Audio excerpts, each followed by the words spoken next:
Okay guys, kasama natin si Jonas Sultan. Tingnan natin kung may laban na kasi sabi may laban tapos may belt pa. Jonas, kumusta ka? Sir Pao, okay lang. Naka-recover na sa naging laban ko at saka motivated na naman ulit. Motivated. Anyway, bro, sige bago tatanungin sa laban mo, paparating mo laban kasi kaya ako nandito kasi may laban ka. Ano pang pinagagawa mo since after nung laban mo? After ng laban ko, nag-relax muna ako ng isang buwan para ma-recover yung emosyon ko. Emosyon, nga, medyo hindi maganda yung nangyari. Hindi maganda yung nangyari, hindi natin inaasahan. Ganun nangyari. So, ayun, may plano naman tayo na lalaban ulit dito sa Pilipinas. So, Sige, saan yung laban? Meron ka na bang idea at sino makakalaban mo? sa venue wala pa akong alam pero may kalaban tayo, Thailander. Kukuha tayo ng Thailander. Ito magandang laban din to, kahit na Thailander kasi championship ito. Tsaka magandang ano yan para sa akin kasi may belt. So motivated tayo na gustong manalo. Actually, nasabihan na ako ng manager mo, tentatively, pero mukhang sure na to at mag-undercard si Snow Badwa. Ang laban mo mukhang June 1st sa Midas Hotel. So tentatively, abangan nyo na kagad dyan, ano? At yung mga kalaban niya, Thai fighter, Jangpong something. Naalala mo ba? Jangpong. Basta ilalagay ko sa title, nasa title. Tapos June 1, tapos may title nakabag. May title kagad. Anong belt? Anong division? Bantamweight tayo ngayon at WBC belt daw yung paglalabanan. So, titraining ako ulit kasi championship na naman to.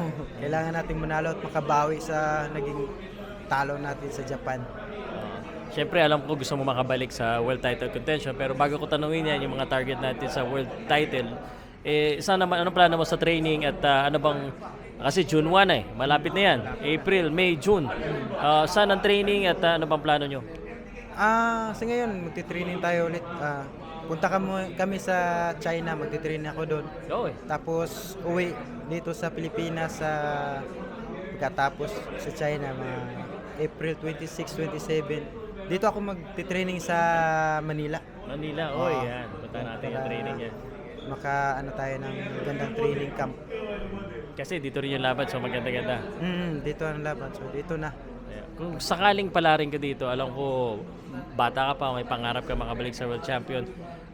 Sa bantamweight, meron ka bang target na makalaban? Gusto natin na makalaban si Takuma Inoue kung may tsansa, may Takuma Inoue, Jason Moloney yun. Mga magagandang fighter yon. So kailangan lang natin manalo sa laban na to. At saka pagkatapos ito, makabalik tayo sa ranking, so pwede na tayo makapaglaban ulit ng World Championship. Pero okay naman yung timbang mo. Komportable ba sa bantamweight o sa tingin mo may posibilidad na umakyat ka rin sa super bantam? Komportable ako sa bantamweight at saka may posibilidad na aakyat din tayo ng super bantam. Kasi susubukan natin na ibang level. Actually, maraming mga fans. May Naoya Inoue, may General Casimero. Kung sakali mapagbigyan ka ba, game ka bang kalabanin sila? Si Naoya Inoue, talagang yan yung pangarap na lahat Pangarap. Makatikim man tayo ng suntok ni Naoya Inoue. Gandang na experience. At saka kaibigan natin yun, si General Casimero. Yung mga fans kasi lagi yung sinasabi. But, trabaho lang. Trabaho lang. Kung may chance, deal tayo dyan. Peace na tayo. I mean, trabaho lang po, tinatanong lang kasi ganun talaga. But, sige, hingi tayo ng suporta at shoutout tayo sa mga fans na nag-iintay na lumaban sa'yo. Abangan nyo yung laban natin, June 1, WBC belt at saka paigihan natin yung training para makabalik tayo sa ranking at saka makalaban ulit ng World Championship. Good luck.